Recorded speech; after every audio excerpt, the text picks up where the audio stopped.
ವಾಹನಗಳನ್ನು ತಪಾಸಣೆ ನಡೆಸಿ ನಿಯಮ ಉಲ್ಲಂಘನೆ ಮಾಡುವವರಿಗೆ ದಂಡ ವಿಧಿಸುವುದು ಪೊಲೀಸರ ಕರ್ತವ್ಯ.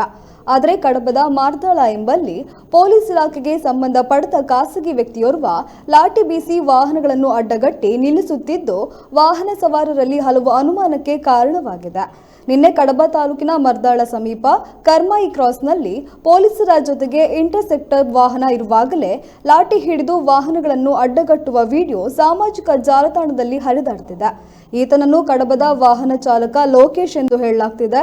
ಪೊಲೀಸ್ ಇಲಾಖೆಯ ಸಿಬ್ಬಂದಿಯಂತೆ ಲಾಠಿ ಹಿಡಿದು ಕುಕ್ಕೆ ಸುಬ್ರಹ್ಮಣ್ಯ ಧರ್ಮಸ್ಥಳಕ್ಕೆ ಆಗಮಿಸುವ ಪ್ರವಾಸಿಗರು ಹಾಗೂ ಸ್ಥಳೀಯ ವಾಹನ ಸವಾರರೊಂದಿಗೆ ಒರಟಾಗಿ ವರ್ತಿಸುವ ಈತನ ನಡೆಗೆ ಸಾರ್ವಜನಿಕ ವಲಯದಲ್ಲಿ ಆಕ್ರೋಶ ವ್ಯಕ್ತವಾಗಿದೆ.